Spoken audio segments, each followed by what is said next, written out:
Hi అండి అందరికీ. చూడండి, ఈరోజు ఒక రెసిపీ చేసి చూపిస్తాను మీకు.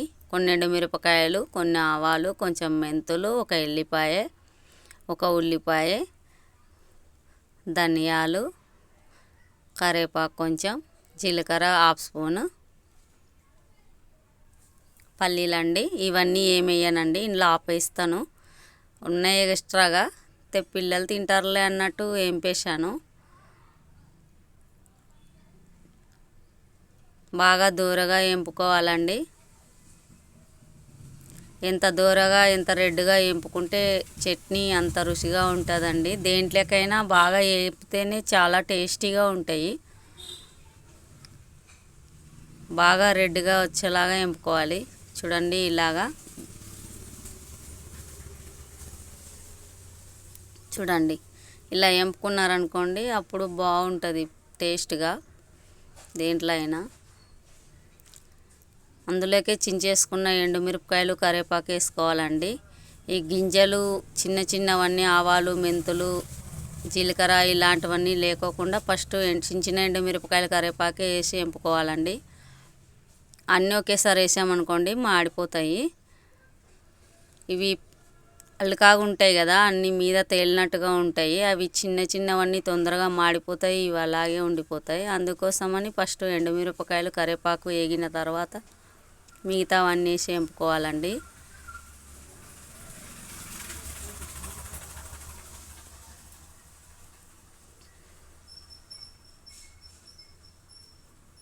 చూడండి, ఇలా వేంపుకోవాలి దూరగా. రోట్లో నూరి రోటి పచ్చడి చేసుకుందామండి. వేంపుకున్న జీలకర్ర, ఆవాలు, ఎండుమిరపకాయలు, కరివేపాకు అన్నీ వేసేయాలండి. ఇందులో కొంచెం కల్లుప్పు కూడా వేసుకోవాలి. రాళ్ళుప్పు అంటారు మా రాయలసీమలో దీన్ని.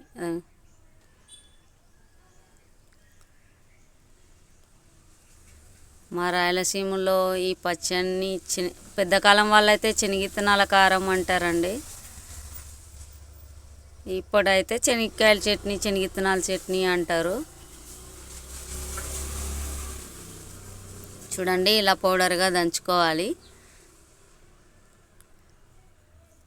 అందులో కొన్ని పల్లీలు తీసానండి, మిగతా వేసాను. చూడండి, తినడానికి సపరేట్గా తీసేసాను ఆ పల్లీలు. పొట్టు బాగా తీసుకొని ఇట్లా వేసుకోవాలండి. వేసి దంచుకోవాలి మెత్తగా.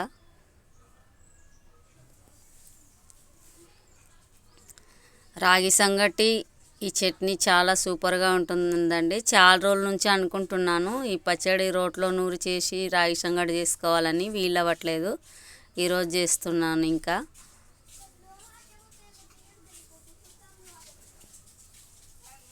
ఎల్లిపాయలు వేసుకోవాలండి. పల్లీలు అన్నీ మెదిగిపోయాయి కదా. వెనక తోకలు తీసేసి అలాగే పొట్టుతోనే వేసుకోవాలండి.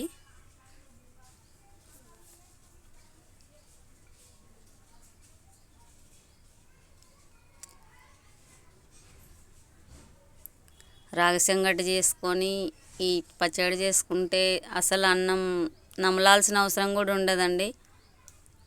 ఆ చట్నీతోటి అద్దుకొని మింగేస్తుంటే కూడా వెళ్ళిపోతుంటుంది నోట్లో, అంత బాగుంటుంది. చెప్తుంటేనే నీళ్ళు వస్తున్నాయండి నాకు. చాలా రోజుల నుంచి తినాలనిపిస్తుంది.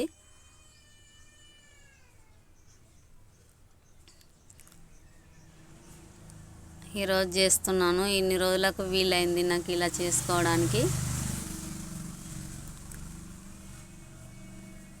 కొంచెం చింతపండు చూడండి, అప్పుడు మీకు చూపించలేదు, నేను మర్చిపోయాను. నానేసుకోవాలండి. కొంచెం సగం నిమ్మకాయ అంత చింతపండు, కొంచెం వాటర్ వేసి, చింతపండులో నానబెట్టిన వాటరే కొంచెం వేసి ఇలా మెత్తగా నూరుకోవాలండి.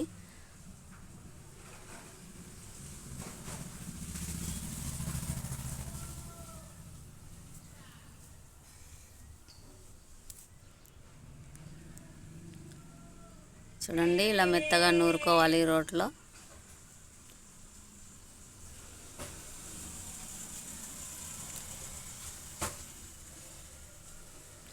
ఉల్లిపాయలు ఇలా ముక్కలుగా కట్ చేసుకోవాలండి. ఉల్లిపాయ మొత్తం పచ్చి వేసుకోవాలి.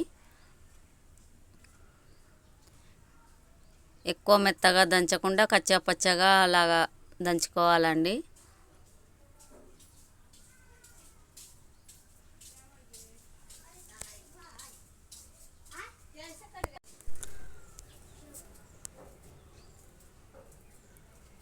కచ్చా పచ్చాగా దంచుకోవాలండి. అయిపోయింది.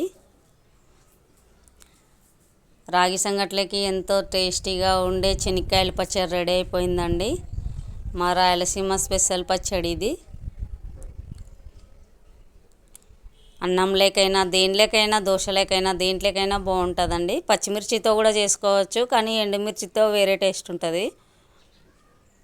పొలంలో కూడా ఈ పచ్చడి తీసుకుపోయి తింటే చాలా బాగుంటుందండి పనులకు వెళ్ళినప్పుడు.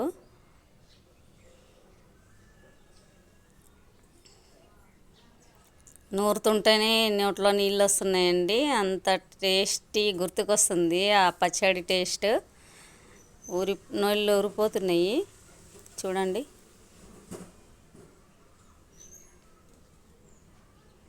చూడండి రాగి సంగటి చేస్తాను.